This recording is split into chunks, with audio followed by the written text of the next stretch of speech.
Oi, e aí, tudo bem com vocês? Espero que esteja tudo bem.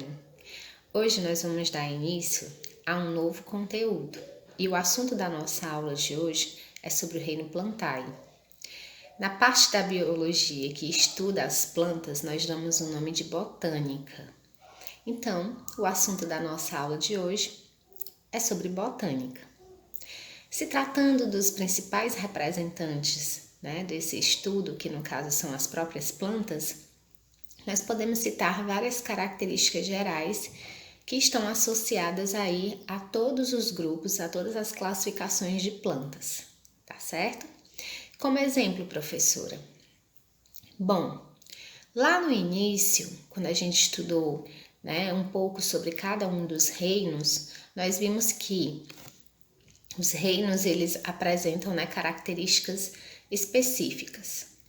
E hoje nós vamos nos deter às características específicas do reino plantae.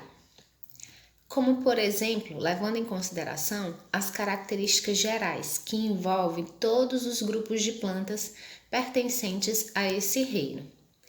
E as características, talvez vocês já até tenham noção de algumas, tá? Porque nós já demos aí uma estudada anteriormente, uma revisada básica, sobre esses reinos. Então, vamos lá. Que característica nós podemos associar aos seres pertencentes ao reino plantae, no caso as plantas? Nós podemos associar que as plantas elas vão apresentar as seguintes características. Com base na estrutura celular, nós sabemos que as plantas elas são seres eucariontes, ou seja, elas vão apresentar a estrutura celular organizada, definida, delimitada e contendo aí uma gama de organelas para permitir o seu funcionamento. Nós também podemos incluir a característica com relação à quantidade de células que formam esses seres, como é o caso da característica de elas serem enquadradas aí como seres pluricelulares ou multicelulares. Que o que quer dizer isso? São seres que são constituídos de várias células e que são visíveis a olho nu, que nós podemos perceber a olho nu, sem a necessidade da utilização de nenhuma ferramenta, como o caso do microscópio, ok? Uma outra característica que nós podemos nos deter às plantas de uma forma geral é com relação à forma de nutrição, a forma de obtenção de energia que esses seres realizam. E no caso, as plantas elas vão realizar um processo de nutrição autotrófico, diferente dos demais seres pertencentes aos outros reinos que nós já estudamos. Podemos até fazer mesmo uma associação com o caso das cianobactérias lá no reino Monera, que também são consideradas seres autotróficos, e as algas lá no reino protista, tá? Que também são considerados seres autotróficos. E o que são seres autotróficos? São seres que têm a capacidade de produzir o seu próprio alimento, por meio de um processo denominado de fotossíntese. E essa fotossíntese, para ela acontecer, é necessário alguns elementos, como o caso da energia solar, a água e o CO2, o gás carbônico. Com isso, a planta consegue produzir a sua matéria orgânica, que é justamente aí os produtos resultantes desse processo da fotossíntese, sendo aí a glicose um dos principais envolvidos aí no produto gerado pelo processo da fotossíntese. Então, a planta passa a produzir glicose, passa a produzir oxigênio, gás oxigênio, essencial para a manutenção das vidas aeróbicas presentes no nosso planeta. E também é produzido água diante desse processo, tá? Porque as plantas elas fazem um processo de transpiração, assim como nós. Levando em consideração a questão da classificação dos grupos de plantas, nós podemos dividir da seguinte forma, a divisão dos grupos, tá? Existem plantas que são classificadas como criptogâmicas e plantas que são classificadas como fanerogâmicas. Preste atenção no que quer dizer, no que se refere a essa característica das plantas no reino plantae. Observe. Quando eu falo que a planta ela está enquadrada na classificação das criptogâmicas, Isso quer dizer que a estrutura reprodutora dessas plantas são pouco visíveis, em alguns casos nem conseguimos perceber a olho nu. Então, nessa situação, nós classificamos as plantas como sendo criptogâmicas, que apresentam sua estrutura reprodutora pouco perceptível. Nós também podemos citar o caso da classificação das fanerogâmicas, que aí já são aquelas plantas que vão apresentar estrutura reprodutora visível, tá? Como é o caso das flores, dos estróbilos. Professora, cite um exemplo de estrutura reprodutora pouco visível, que a gente quase não consegue perceber. Nós temos como estrutura pouco visível nas plantas, estrutura reprodutora, o caliptra, que é uma estruturazinha, né, que vai envolver aí os esporos, estruturas responsáveis para atuar no processo de reprodução, de germinação das plantas, ok? Agora nós vamos, né, além da divisão, nós vamos falar da classificação. Como é que acontece o processo de classificação das plantas? As plantas elas são classificadas em 4 grupos: briófitas, pteridófitas, gimnospermas e angiospermas. Observe a seguinte situação. As 2 primeiras classes nós classificamos como sendo criptogâmicas, que são justamente os grupos de plantas na qual vão apresentar sua estrutura reprodutora pouco visível, tá? E quais são esses 2 grupos de plantas que vão apresentar a estrutura reprodutora pouco visível? Briófitas e pteridófitas, tá certo? Logo em seguida, nós vamos ter outros 2 grupos, que é o caso das gimnospermas e das angiospermas.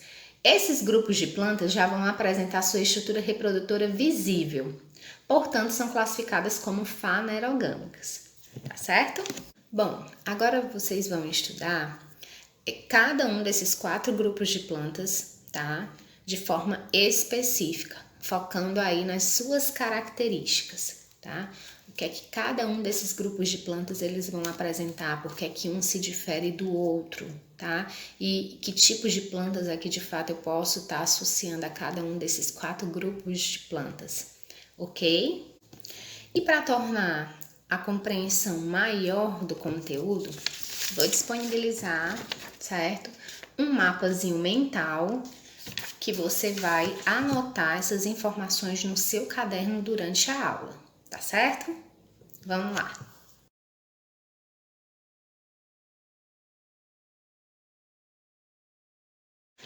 Bom, com relação ao grupo de plantas classificados como briófitas, tá? As briófitas são plantas simples, plantas que não chegam a um grande desenvolvimento, certo? São plantas bem pequenas.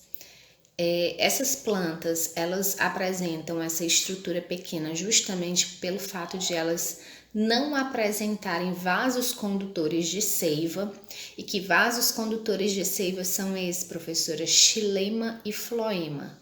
Então, esses vasos condutores vão fazer a condução da seiva, tá? Que são os nutrientes, de baixo para cima, pegando da raiz até as folhas, num processo denominado de xilema, e nós vamos ter aí também um outro processo que é o floema, tá? Esse tecido de condução vai conduzir a seiva produzida lá pelo processo da fotossíntese nas plantas, transmitindo esses nutrientes da folha até as raízes, ou seja, de cima para baixo.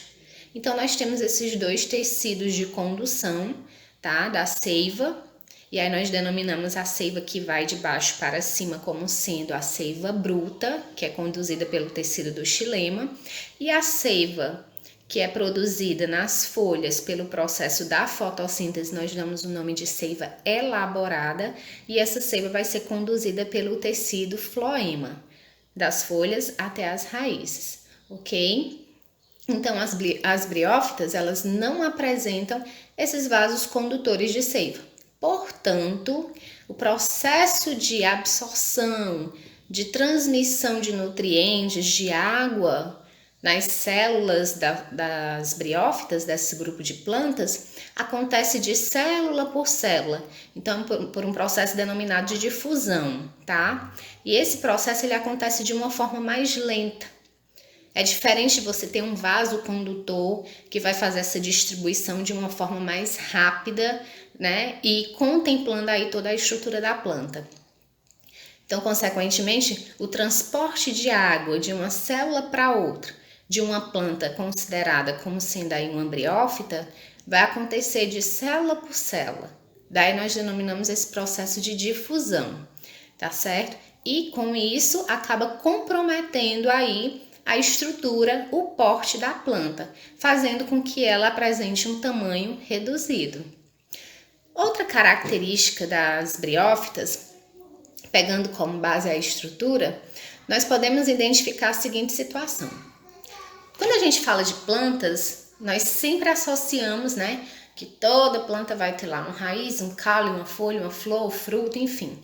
Sabemos que tem plantas que não desenvolvem frutos. Sabemos também que tem plantas que não desenvolvem flores, tá? E também sabemos que tem plantas que não desenvolvem sementes. As briófitas é um exemplo dessa situação.